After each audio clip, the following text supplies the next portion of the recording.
तर आज आपण बनवूया ब्रेडचे कटलेट. तर चला तर मग सुरू करूया. तर ह्याच्यामध्ये टाकलेला आहे पहिला उकडलेला बटाटा, ब्रेडचे तुकडे, कांदा, मिरची, कोथिंबीर आणि आता त्याच्यात थोडेसे मसाले ऍड करू. तर आता मी हा पॅन तव्यावर गरम करायला ठेवतीये. ह्याच्यामध्ये आपण शॅलो फ्राय करून घेऊया. त्याच्यामध्ये आपण थोडं तेल टाकूया. तेल टाकून झालेलं आहे.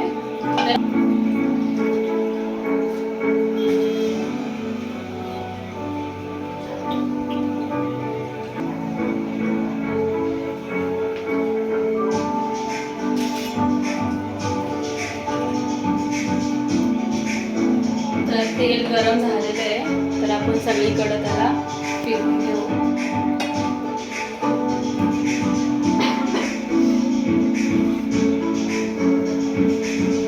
करून ह्याच्यामध्ये फ्राय करून घेऊ.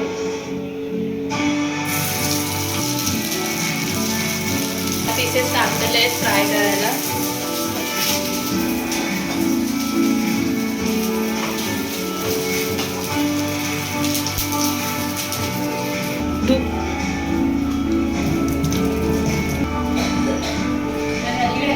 आपण मीडियम फ्लेवरवरती फ्राय करून घेऊ.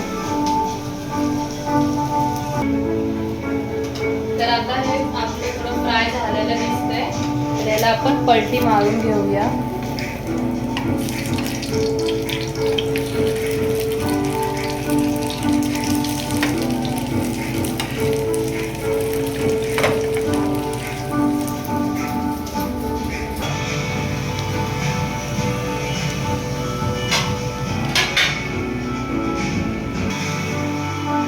तर गाईज हे कटलेट फ्राय होते. तोपर्यंत माझ्या चॅनलला सबस्क्राईब करा, लाईक करा, शेअर करा, कमेंट करा.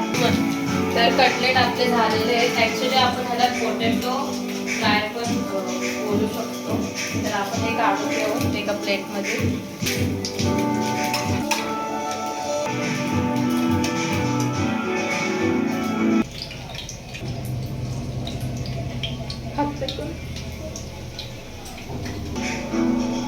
तर आपलं कटलेट रेडी झालेलं आहे. तर आता आपण हे टेस्ट करूया.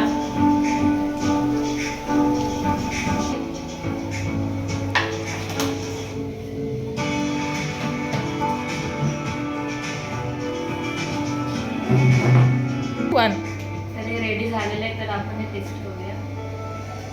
मिनिमम टेस्ट करूया. आणि अजून असं मस्त क्रिस्पी झालेलं आहे. तर आता टेस्ट करूया थोडंसं.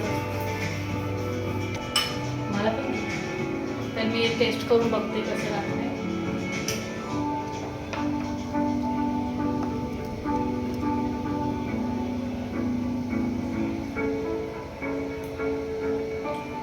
वाव, खूप मस्त लागतंय. तुम्ही नक्की ट्राय करा आणि चॅनलला सबस्क्राईब करा, लाईक करा, शेअर करा, कमेंट करा. आणि हो, महत्त्वाची गोष्ट म्हणजे आता उन्हाळा स्टार्ट झाला आहे. तर आम्ही हा असा मस्त दुधाचा कलिंगडचा ज्यूस बनवला आहे. तर ह्याच्यामध्ये काय काय टाकलं आहे ते मिनिमम सांगेल. ह्याच्यामध्ये मी टाकलेलं आहे कलिंगडचे जे सालं असतात ते वाटले, त्याचा रस काढून घेतलाय, दूध टाकले, सब्जा टाकलाय आणि कलिंगड टाकले, थोडी साखर टाकली आहे आणि मस्त गारगार थंड थंड छान लागते. तो मी पण टेस्ट करते.